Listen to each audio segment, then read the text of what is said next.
はいどうも中田市長です。今日は超高速かき揚げ丼を作りますのでどうぞご覧ください。そうしたらまずかき揚げ丼のタレ作りますね。酒と醤油とみりん、だし汁入ったやつ温めます。ちょろっとかけりゃいいんだよね。いきます。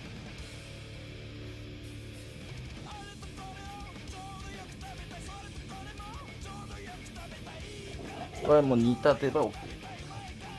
そして主役のかき揚げ、実はこれです。どん兵衛の天ぷらかき揚げ、そのまま年取るとね、そばと一緒に食えなくなるんですよね。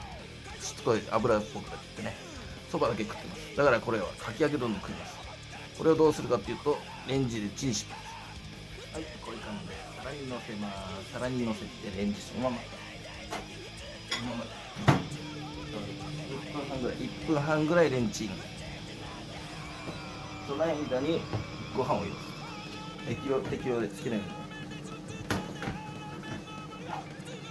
うに。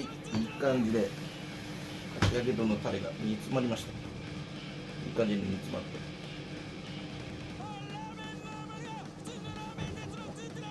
こういう感じでとドロドロしてきたら OK です。まもなくかき揚げ出来上がります。1分半レンチンしてまもなくでございます。はい、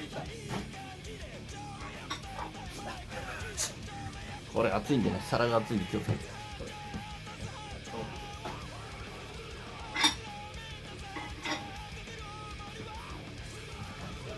かき揚げ丼湯気立ってます。できました。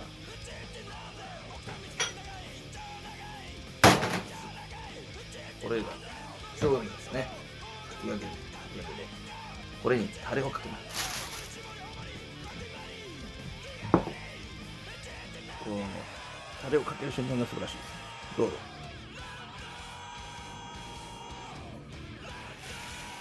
おー、素晴らしい。揚げたてのかき揚げ丼みたいですね、これね。素晴らしい。完成でございます。はい、出来上がり10時言いましたね。これちょっと食ってみたいと思います。パリッパリのかき揚げにご飯が、ちょうどタレも染みてますね。ちょっといただきます。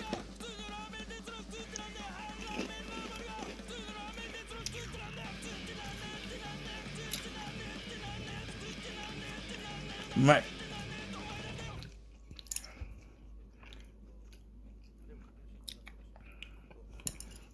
ちょうどね、サクサクですよ。レンジするとサクサクに戻りますからね。タレかけてジュージュー言わせて染みるまでございますよ、これね。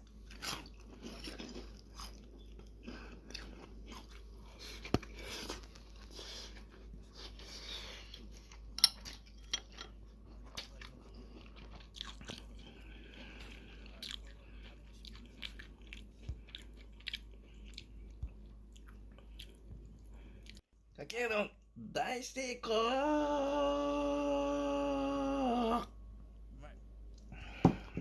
エーイ、今回もかき揚げ丼、速攻かき揚げ丼ですよ。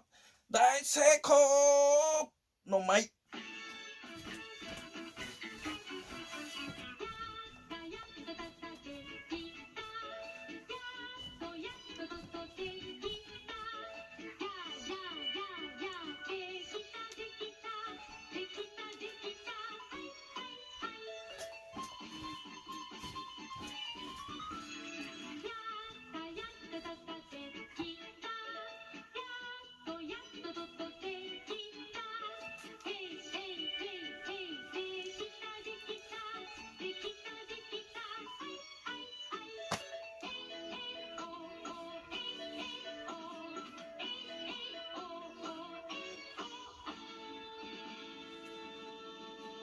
セッ